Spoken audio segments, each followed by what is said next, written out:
आजकल की इस भागती दुनिया में हम इतने ज्यादा व्यस्त होते जा रहे हैं कि हम खुद को भूलने लगे हैं। हमारे मन में इतने विचार चलते रहते हैं कि वह हमें शांति से बैठने ही नहीं देते।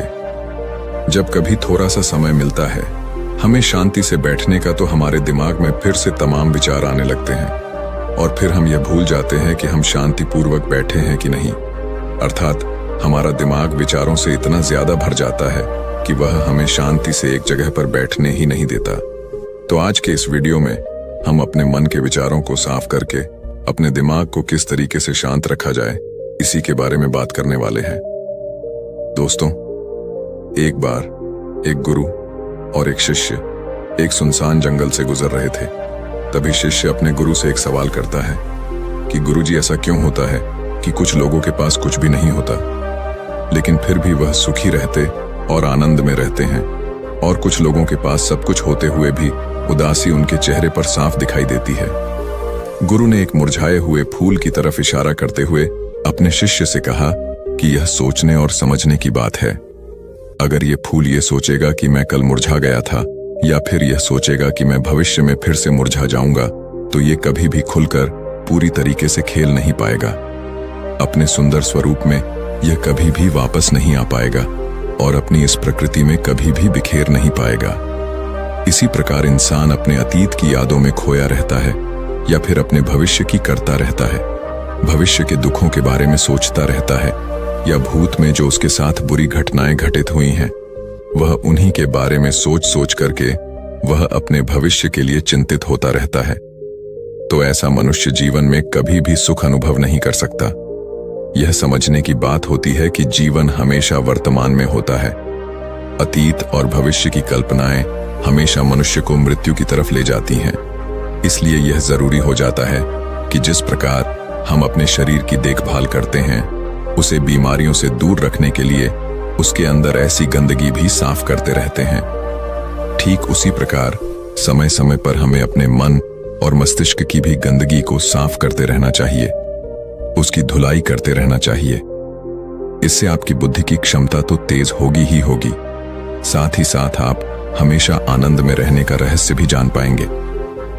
शिष्य ने सवाल किया कि गुरुदेव, इससे पहले कि हम मन और मस्तिष्क पर चर्चा शुरू करें, इससे पहले मैं यह जानना चाहता हूं कि जिन लोगों के पास सब कुछ होता है वह दुखी क्यों रहते हैं, और जिन लोगों के पास कुछ भी नहीं होता है वे अक्सर आनंद में क्यों होते हैं। यह रहस्य क्या है, इसके पीछे का कारण क्या हो सकता है। गुरु ने उत्तर दिया कि कुछ लोग जीवन में जब सब कुछ हासिल कर लेते हैं और सब कुछ हासिल कर लेने के बाद उन्हें सब चीजों की व्यर्थता का पता चल जाता है। ऐसे लोगों को अक्सर यह एहसास जकर लेता है कि मैंने जीवन में कुछ भी पाया, जो कुछ भी किया उससे भले ही मैंने सुख सुविधाएं हासिल कर ली हों, लेकिन मन की शांति अभी भी बहुत दूर है और अधूरी भी है। उस तक मैं पहुंच नहीं पाता। सब कुछ पाकर भी मैं अपने मन को जान नहीं पाया। और जब इंसान को ऐसा लगता है तो उसे महसूस होता है कि जो कुछ भी उसने कमाया है वह कौड़ियों का भाव था। उसने अपना जीवन बेकार की चीजों में यूं ही व्यर्थ कर दिया। और वहीं पर जिस इंसान के पास जीवन में कुछ भी नहीं होता है, उसके पास एक उम्मीद होती है, सब कुछ पाने की लालसा रखता है, और वही लालसा, वही इच्छा उसको जीवन में खुश रखती है, आगे बढ़ाती है, और ऊर्जा से वह हमेशा भरा रहता है। गुरु ने अपने हाथ से एक सूखे पैर की तरफ इशारा करते हुए कहा कि शिष्य, कभी तो यह पैर भी हरा भरा रहा होगा, फलों से लदा हुआ रहा होगा। अनेक प्रकार के पक्षी और जानवर इस पर आराम करते होंगे, इसके फलों को खाते होंगे। इस समय इस पैर को भी यह पता नहीं होगा कि एक दिन यह सूख जाएगा और उसकी हालत इतनी बदतर हो जाएगी कि ये किसी को छांव तक नहीं दे पाए, उसके ऊपर पत्ते तक नहीं रह जाएंगे। उसी प्रकार मनुष्य अपने जीवन की दौड़ में यह भूल जाता है कि जिस दौर में वह सबसे आगे निकलने की कोशिश कर रहा है, उसका अंतिम चरण तो मृत्यु ही है। काश वो कभी इस दौर से अलग हटकर यह देख पाए कि इसका अंतिम चरण उसे कहां तक पहुंचाएगा। जिस दौर से वह सबसे आगे निकलकर जीतने के ख्वाब देख रहा है, उसका वास्तव में अंतिम चरण मृत्यु ही है। काश वह कभी जीवन में भी हो जाता है कि उन घटनाओं को हम किसी भी तरह अपने मन की दौर में ठहरा कर यह देख पाए कि उसका चरण क्या है और उसका परिणाम क्या होने वाला है। वो तो बहुत कुछ इकट्ठा करने में लगा हुआ है। एक दिन वह सब यहीं का यहीं रह जाएगा। इकट्ठा करते करते एक दिन उसका शरीर मृत्यु को प्राप्त हो जाएगा और फिर उसका शरीर आग में जलकर राख हो जाएगा। लेकिन उसके द्वारा बनाई हुई चीज सब यहीं की यहीं पड़ी रह जाएगी। लेकिन इंसान चीजों को इकट्ठा करते करते अपनी जिंदगी को जीना भूल जाता है। वह कभी ठीक से खुलकर हंस भी नहीं पाता, बस इकट्ठा करने में लगा रहता है। और इकट्ठा करते करते वह अपने सब सुख, चैन, खुशी सब कुछ खो देता है। ऐसा भी हो सकता है कि वह ऐसे कार्यों की तरफ आगे बढ़ सकता है जो उसके जीवन में आनंद पैदा करता हो, जो उसके जीवन को एक नई दिशा दे। गुरु ने कहा कि एक योगी ही होता है जो जीवन की दौड़ में ठहर जाता है, जो यह समझ लेता है कि जीवन का अंतिम चरण तो मृत्यु ही है। इसीलिए वह जीवन में सुख सुविधाएं हासिल करने की बजाय खुद के मन और मस्तिष्क को एक नए आनंद की तरफ ले जाने का प्रयास शुरू कर देता है। शिष्य ने सवाल किया कि गुरुदेव, क्या एक गृहस्थ जीवन में जीने वाला मनुष्य उस आनंद की प्राप्ति नहीं कर सकता? और अगर कर सकता है तो किस प्रकार शुरुआत उसे करनी चाहिए? गुरु ने कहा कि बिल्कुल कर सकता है। गुरु ने उत्तेजित होकर उत्तर दिया कि अगर सभी मनुष्य उस आनंद की प्राप्ति के लिए योगी बनने का निश्चय कर ले तो इससे तो प्रकृति का चलन ही रुक जाएगा। उसकी जो व्यवस्था है वह बिगड़ने लगेगी।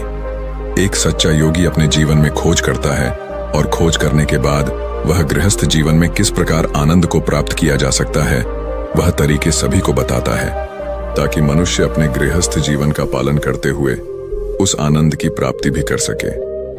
गुरु ने उस युवक को संबोधित करते हुए उत्तर दिया कि मैंने अपने जीवन में जो खोज की है उसके अनुसार मनुष्य को समय समय पर अपने मन और मस्तिष्क की सफाई करते रहना चाहिए।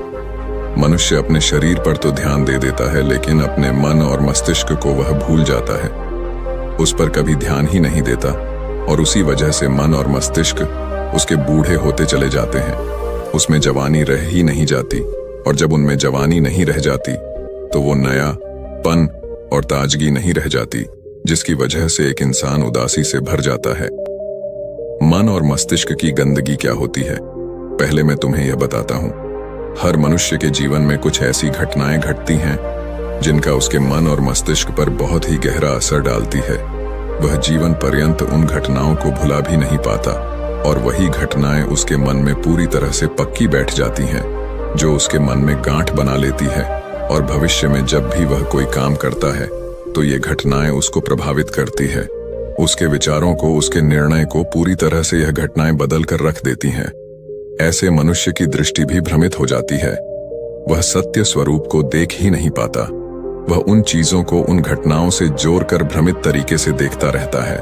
उदाहरण के लिए, अगर किसी बुरी आंखें वाले आदमी ने आपको धोखा दे दिया है तो आप जीवन पर्यंत बुरी आंखें वाले आदमी को हमेशा धोखेबाज ही समझते रहेंगे। उस पर कभी पूर्ण रूप से आप विश्वास ही नहीं कर पाएंगे। लेकिन समझने की बात यह होती है कि जिस इंसान ने आपको धोखा दिया है वह धोखा आपको बुरी आंखों से नहीं मिला, वह इंसान के स्वभाव से मिला है। लेकिन उस इंसान के स्वभाव से हमारे दिमाग में उसका एक चित्र छप गया, उसकी एक छवि बन गई, और वह छवि दूसरे आदमी से जब हम संपर्क करते हैं तो बीच में एक दीवार की तरह खड़ी हो जाती है, और इसी वजह से दो लोगों के बीच गहरे संबंध स्थापित नहीं हो पाते। तो मनुष्य के लिए सबसे जरूरी यही होता है कि वह अपने आप को अतीत की घटनाओं से मुक्त रखे। उन घटनाओं से प्रभावित होकर वह दिमाग में किसी तरह की छवि न बनाए।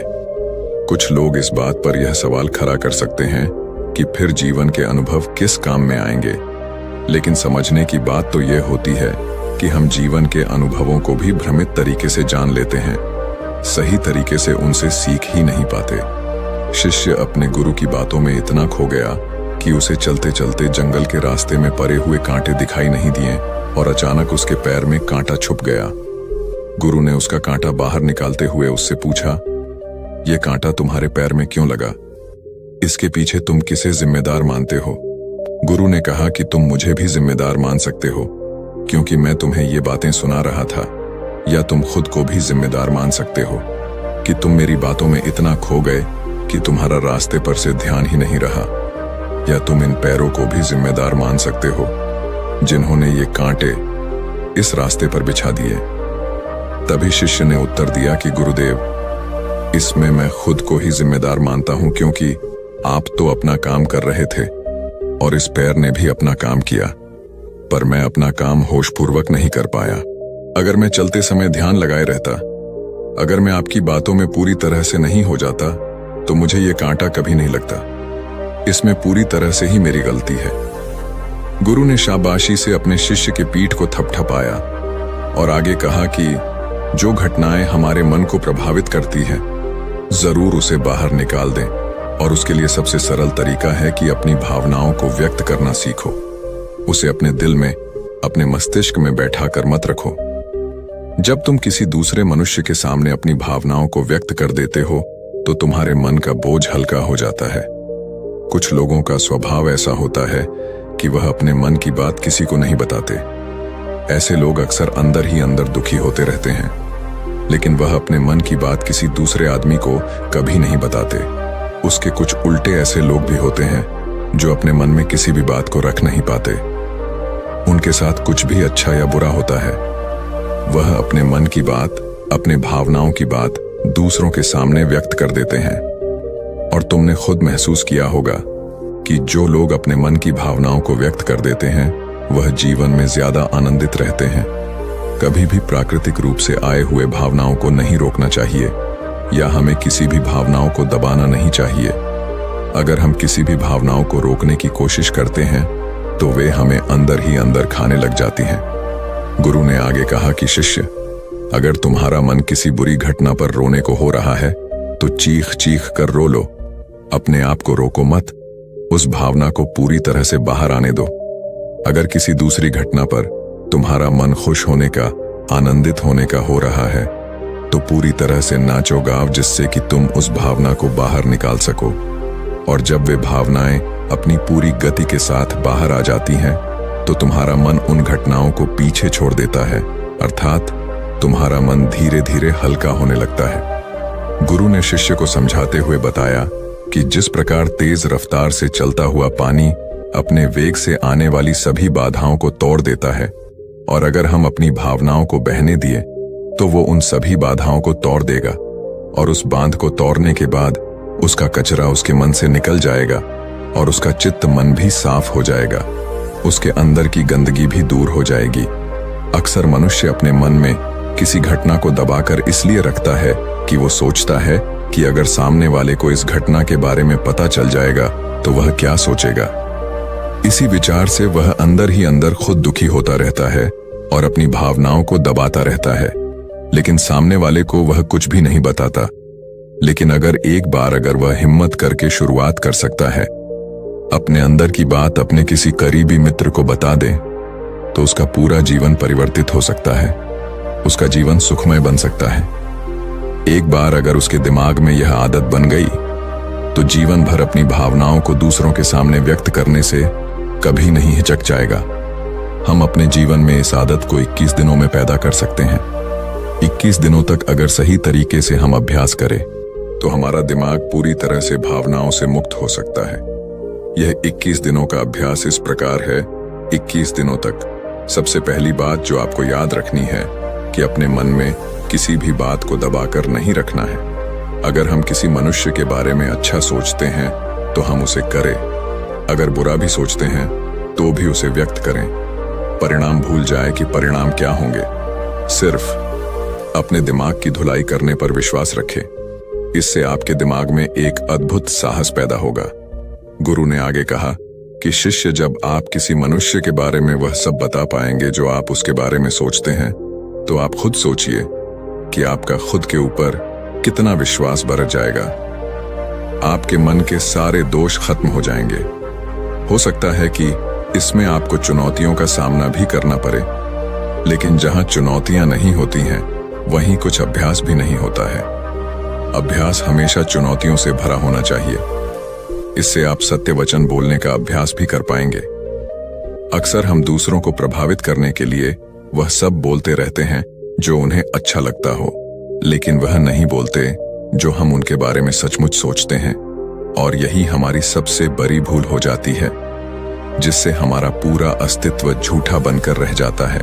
और अपनी भावनाओं को व्यक्त करते समय यह भी जरूर ध्यान रखें कि आपके अंदर जो भावनाएं उस इंसान के प्रति उठ रही हैं, उसके पीछे का मूलभूत कार्य क्या है। उदाहरण के लिए, जब एक नौकर अपने मालिक के लिए कोई काम करता है और वह काम अच्छे से नहीं कर पाता है, तो मालिक उसे डांट फटकार देता है, जिससे उसके अंदर उसके प्रति क्रोध की भावनाएं उठने लगती हैं। लेकिन समझने की बात यह होती है कि मालिक तो आपको कहेगा ही, वह तो डांटेगा ही अगर आप अच्छे से काम नहीं करेंगे। अगर आप काम अच्छे से कर रहे हैं और फिर भी आपका मालिक आपके साथ उचित व्यवहार नहीं कर रहा है, तो आप खुलकर अपने मालिक को भावनाएं व्यक्त कर सकते हैं, बिना यह सोचे कि इसका परिणाम क्या होगा। अगर आप इस भावना को उठाएंगे नहीं, तो आप अपनी नजरों में खुद ही नीचे गिरने लग जाएंगे। आपका आत्मविश्वास बिल्कुल खत्म हो जाएगा। दूसरा अभ्यास जो तुम्हें 21 दिनों तक करना है, वह यह है कि जो भी घटनाएं तुम्हारे साथ घटित होती हैं, कम से कम आपके जीवन में एक ऐसा इंसान होना चाहिए जिसके सामने तुम अपने दिल की बात रख सकते हो। चाहे अच्छी बात हो, चाहे बुरी बात हो, वह सब बातें तुम बिना कुछ सोचे विचारे, बिना कुछ डर से कि वो इंसान तुम्हारे बारे में क्या सोचेगा, तुम उस इंसान को अपनी सारी बातें बता सको और वह इंसान तुम्हारी सारी बातें सुनने के बाद तुम्हारे लिए कोई छवि पैदा न करे। ऐसे इंसान अपने जीवन में खोजो और उनके सामने अपनी सारी भावनाएं व्यक्त करने की कोशिश करो। दिन में जो कुछ भी घटित होता है, अच्छा लगता है या बुरा होता है, किसी के प्रति आकर्षण होता है, उसको एक दोस्त की तरह बताने का प्रयास करें। इससे यह पता चल जाएगा कि तुम्हारा मन घटनाओं के प्रति किस प्रकार की भावनाएं पैदा करता है। तुम अपने मन की सारी बातें कह दो, ताकि तुम्हारे अंदर की भावनाएं, तुम्हारे अंदर में जो विचार उत्पन्न हो रहे हैं, वह पूरी तरह खाली हो जाए। तीसरा अभ्यास जो तुम्हारे मन को खाली रखेगा, वह है योग्य निद्रा का अभ्यास। देखते ही देखते ये चर्चा खत्म करते हुए गुरु और शिष्य उस जंगल को पार करके अपने आश्रम में पहुंच चुके थे। तो दोस्तों, उम्मीद है इस वीडियो से आपको काफी कुछ सीखने को मिला होगा, और अगर कुछ सीखने को मिला हो तो हमारे इस वीडियो को लाइक, शेयर और बुधा स्टोरियन चैनल को सब्सक्राइब जरूर कर लीजिएगा, और साथ ही कमेंट में नमो बुद्धाय जरूर लिखिएगा। धन्यवाद।